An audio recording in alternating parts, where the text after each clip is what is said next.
बिस्मिल्लाहिर्रहमानिर्रहीम।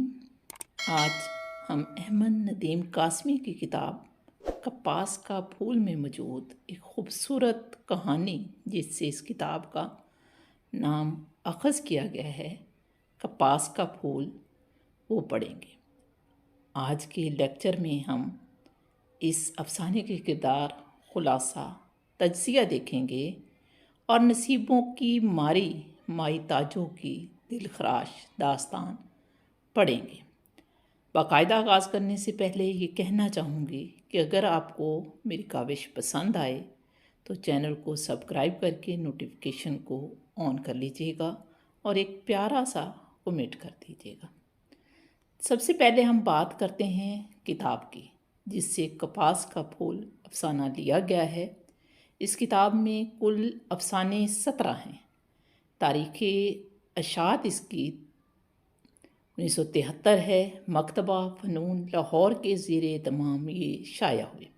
अफसानों के नाम: तबर, फैशन, सफारश, माई, पहाड़ों की बर्फ़, गुड़िया, थल, गुल, मासी गुल बानो, बेनाम चेहरे, कपास का फूल, सफ़ेद घोड़ा, सकूतो सदा, आसेब, लानसाफ थलेबिया, कर्ज़ और मशवरा नाम के 17 अफसाने इस किताब में शामिल हैं। अगर आपका रिस्पॉन्स अच्छा रहा तो इंशाल्लाह बाकी अफसाने भी देखेंगे।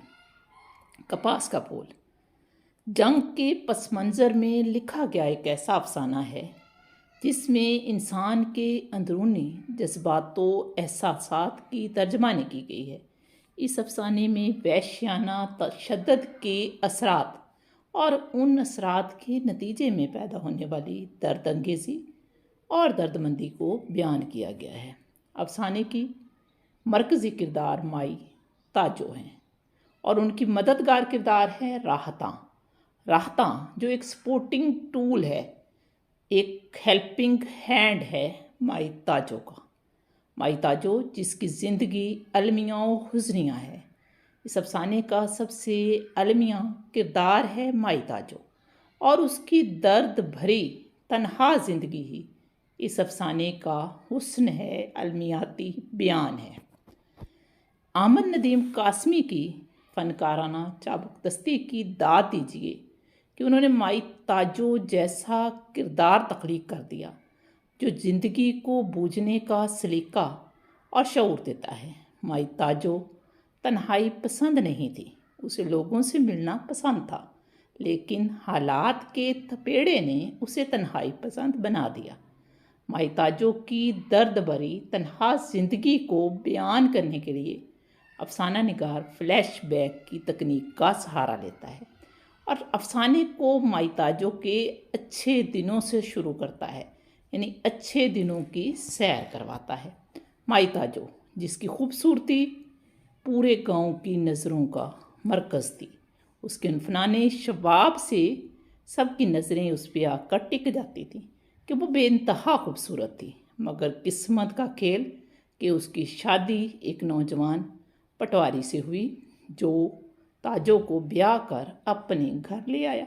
लेकिन वहाँ आकर पता चला कि ताजो से पटवारी ने अपने बाप की मर्ज़ी के ख़िलाफ़ शादी की है और पटवारी पहले से शादीशुदा है।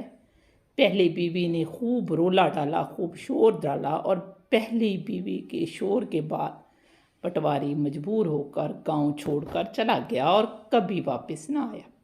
अब गांव था और ताजो थी जो तन्हा थी, अकेली ज़ात। इसके अलावा उसकी कोख में पटवारी का बच्चा पल रहा था। ये तो खैर हुई कि पंचों ने पटवारी के मकान पर ताजो का कब्ज़ा दिलवा दिया कि पटवारी चला गया है, मकान अब ताजो का है। ताजो ने अपनी तन्हाई के वो दिन इस उम्मीद में काटे कि बच्चे की पैदाइश के बाद उसकी तन्हा ज़िंदगी में अज़्म व हौसला की एक नई जोत जगेगी और वो बच्चा उसका सहारा बनेगा। बच्चा पैदा हुआ, नाम हसनदीन रखा गया। सख्त मजदूरी करके माई ताजो ने उसे पढ़ाया लिखाया। वो गबरू जवान हो गया और जवान होकर हवालदार बन गया। अब यहाँ पे दूसरी जंग के अलमनाक हिस्से को अफसाने का हिस्सा बनाया गया है कि दूसरी जंग छिड़ गई और हसन दीन बिन गाजी में मारा गया। माई ताजो की अलमनाक और मुख्तसर ज़िंदगी फिर तन्हा रह गई और यही दर्दमंद ज़िंदगी इस अफसाने की जान है। कारी को माई ताजो से हमदर्दी और मोहब्बत पैदा हो जाती है। बेटे की मौत के बाद माई ताजो ने मेहनत मजदूरी के तौर पर चक्की पीसना शुरू कर दी और चक्की उस वक्त तक पीसती रही जब एक रोज़ वो चक्की के एक पार्ट पर बेहोश पाई गई। पड़ोस के चौधरी फतादीन की बेटी राहता माई ताजो को एक गम गुसार की सूरत में बेहोश होने पर मिल गई।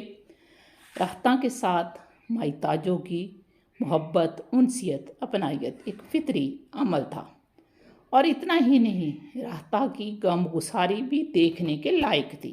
वो एक ऐसा किरदार है जब इस अफसाने में दाखिल होता है तो कारी राहता से मोहब्बत फील करता है। और कीजिए, जब एक रोज़ राहता की नज़र बेहोश पड़ी माई पर पड़ी तो वह तड़प उठी। हकीम मुनव्वर अली ने बताया कि माई खाली पेट सोती है। अफसाना निगार राहता की हमदर्द फितरत को बयान करते हुए कहता है, उस दिन से राहता का मामूल हो गया था कि वो शाम को एक रोटी पर दाल तरकारी रख कर लाती, यानी जो भी उसके घर में पका होता, और जब तक माई खाने से फारिग ना होती वहीं पर बैठी माई की बातें सुनती रहती। राहता को माई ताजो की बातें भली लगती, हालांकि माई ताजो हर वक्त अपनी मौत की ही बातें करती थी। कफन और जनाजे उसका पसंदीदा मौजू थे। कासमी कुछ इस तरह बयान करते हैं, मैं तो हर वक्त तैयार रहती हूँ कि जाने कब ऊपर से बुलावा आ जाए। जिस दिन मैं सुबह को तुम्हारे घर लस्सी लेने ना आई तो समझ लेना मैं चली गई हूँ। तब तुम आना और उधर वो चारपाई तले संदूक रखा है ना, उसमें से मेरा कफन निकाल लेना, कभी दिखाऊंगी तुम्हें। वारिस अली से कहकर मौलवी अब्जद मजीद से उस पर खाके पाक से कलमा शहादत भी लिखवा लिया था। डरती हूँ उसे बार बार निकालूंगी तो कहीं खाके पाक झड़ ना जाए। बस यूँ समझ लो ये वो लट्ठा है जिससे बादशाहजादियाँ बुरके सलाती होंगी। कपास के ख़ास फूलों की रुई से तैयार होता है। ये कपड़ा टीन के पतरे की तरह खड़खड़ाता बोलता है, चक्की पीस कर कमाया है। मैं लोगों को उम्र भर आटा देती रही और उनसे कफन लेती रही हूँ। मैं एक और मौका पर राहता से कहती है, ये कपास भी अजीब पौधा है, इसके फूल का रंग अलग अलग होता है। मैं डरती हूँ कहीं खद्दर का कफन पहन कर जाऊँ तो लोग जन्नत में भी मुझसे चक्की ही ना पसमाने लगें। इस डायलॉग को पढ़कर कारी के आंसू उसकी आंखों में आ जाते हैं। वाक़यात चलते रहते हैं। माई ताजो का गांव जो सरहद से 3 मील के फासले पर है, उस पर अक्सर हिंदुस्तानी फ़ौज हमला कर देती है। उस रोज़ भी यही हुआ। हिंदुस्तानी फ़ौज गांव में दाखिल हो गई और वहशियाना तशद्दुद की इंतहा कर दी। माई को तो समझ में नहीं आया कि अचानक ये सब क्या हो रहा है। वो चीखती चलाती रही, अरे भाई ये पाकिस्तान है, यहाँ तुम्हारा क्या काम। लेकिन माई की आवाज़ उस वहशत ज़दा और बर्बियत से भरे माहौल में सदा बेसहरा हो गई। बेचारी माई का वजूद ही क्या था, बूढ़ी, लागर, कमज़ोर, लाठी टेके अफरा तफरी के इस माहौल में इधर से उधर भटकती फिर रही थी कि अचानक उसे राहता का ख्याल आया और वो राहता की तरफ दौड़ी। फौजियों ने जुल्म सितम के इस बाज़ार को ऐसा गरमाया कि कोई इस गर्मी की ताब न ला सका। शहाबुद्दीन, नूरदीन, मोहम्मद बशीर, हैदर खान, चौधरी फतादीन और उनके बेटों सब की लाशें गिरी पड़ी थी और राहता माई को फौजियों के ऐन दरमियान बीच खड़ी नजर आई। अब उस मंजर को मुलाहिजा कीजिए जब माई को राहता नजर आई। राहता खौफ से फौजियों में घिरी अपनी उम्र से 14-15 साल छोटे बच्चों की तरह चीख रही थी। फिर एक सिपाही ने उसके गिरेबान में हाथ डालकर झटका दिया तो कुर्ता फट गया और वो नंगी हो गई। फौरन वो गठड़ी सी बनकर बैठ गई। मगर फिर एक सिपाही ने उसके कुर्ते का बाकी हिस्सा भी नोच लिया और कह के लगाता हुआ उससे अपने जूते पोंछने लगा।